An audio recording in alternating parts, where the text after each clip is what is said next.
Camarade président Vladimir Poutine, camarade président chef d'État africain, camarade chef de délégation, bonjour. C'est un honneur pour moi ce matin donc de prendre la parole ici et de vous passer donc le salut fraternel du peuple du pays des hommes intègres.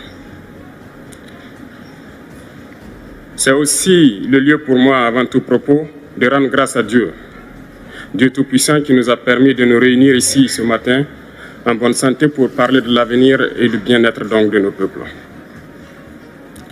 Je m'en vais m'excuser auprès des anciens que je pourrais vexer dans mes propos à venir. Africanité oblige, les droits d'aînesse, je me dois de m'excuser. Camarades, j'ai quelques questions donc de ma génération, mille et une questions qu'on se pose. Mais nous n'avons pas de réponse. Et il se trouve qu'ici, nous pouvons laver donc notre linge sale parce qu'on se sent en famille. On se sent en famille en ce sens que la Russie est une famille aussi pour l'Afrique. C'est une famille parce que nous avons la même histoire. La Russie a consenti d'énormes sacrifices pour libérer le monde du nazisme pendant la Seconde Guerre mondiale. Les peuples africains, nos grands-pères, ont été déportés de force aussi pour aider l'Europe à se débarrasser du nazisme. Nous partageons la même histoire en ce sens que nous sommes les peuples oubliés du monde, qu'ils soient dans les livres d'histoire, dans les documentaires ou films, on tend donc à balayer le rôle prépondérant qu'a joué la Russie et de l'Afrique dans cette lutte contre le nazisme. Nous sommes ensemble parce que actuellement nous sommes là pour parler de l'avenir de nos peuples, de ce qui va advenir demain, de ce monde libre auquel nous aspirons, de ce monde sans ingérence dans nos affaires internes. Nous avons les mêmes perspectives et je souhaite que ce sommet soit l'occasion donc de pouvoir tisser de très bonnes relations en vue d'un meilleur avenir de nos peuples. Les questions que mes générations se posent sont les suivantes, si je peux me résumer, c'est de ne pas comprendre comment l'Afrique, avec tant de richesses sur notre sol, avec une nature généreuse, de l'eau, du soleil en abondance, l'Afrique est aujourd'hui le continent le plus pauvre. L'Afrique est un continent affamé. Et comment se fait-il que les chefs d'État traversent donc le monde à mendier? Voici des questions que nous nous posons et que nous n'avons pas de réponse jusque-là. Nous avons l'occasion de tisser de nouvelles relations. Et j'espère que ces relations puissent être les meilleures pour donner un meilleur avenir à nos peuples. Ma génération me charge aussi de dire que, par ce fait de pauvreté, ils sont obligés de traverser l'océan pour essayer de rallier l'Europe. Ils meurent dans l'océan. Mais que prochainement, ils n'iront pas traverser parce qu'ils viendront devant nos palais pour chercher leur pitance quotidienne.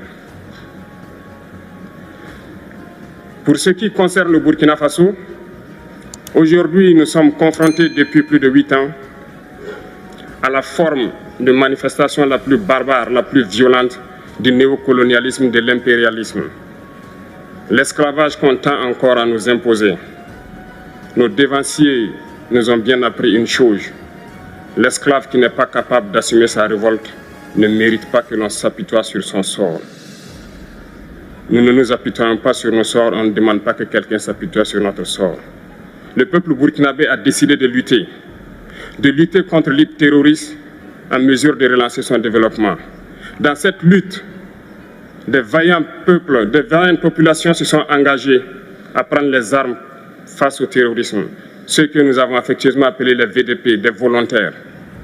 Nous sommes surpris de voir les impérialistes traiter ces VDP de milices et de tout type. C'est décevant, parce qu'en Europe, lorsque des peuples prennent les armes pour défendre leur patrie, on les traite de patriotes. Nos grands-pères ont été déportés pour sauver l'Europe. Ce n'était pas avec leur consentement, contre leur gré.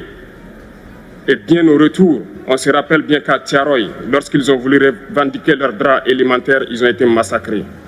Cela ne fait rien donc. Lorsque nous, peuple, nous décidons de nous défendre, on nous traite de milices. Mais là n'est pas le problème. Ce qui est le problème, c'est de voir des chefs d'État africains qui n'apporte rien à ces peuples qui se battent, mais qui chantent la même chose que les impérialistes en nous traitant de milices, en nous traitant donc d'hommes qui ne respectent pas les droits de l'homme. De quels droits de l'homme parle-t-on? Nous nous offusquons contre cela et c'est honteux. Il faut que nous, chefs d'État africains, nous arrêtons de nous comporter donc en marionnettes qui dansent à chaque fois que les impérialistes tirent sur les ficelles. Hier, le président Vladimir Poutine a annoncé donc l'envoi de céréales en Afrique. Nous sommes bien contents. Nous lui disons merci pour cela. Mais aussi, c'est un message passé à nous, chefs d'État africains, parce qu'au prochain forum, nous ne devrons pas venir ici sans avoir assuré, pour ceux qui ne connaissent pas la guerre, l'autosuffisance alimentaire de nos peuples. Nous devons prendre l'expérience de ceux qui ont pu déjà atteindre cela en Afrique, tisser de bonnes relations ici et tisser de meilleures relations avec la Fédération de Russie pour pouvoir assouvir les besoins de nos populations. Je ne serai pas peut-être long, le temps imparti est très court. Nous sommes obligés de nous arrêter à un moment donné. Mais je voudrais terminer en disant que nous devons donc rendre hommage à nos peuples qui se battent. Gloire à nos peuples, dignité à nos peuples, victoire à nos peuples. La patrie ou la mort, nous vaincrons. Merci, camarades.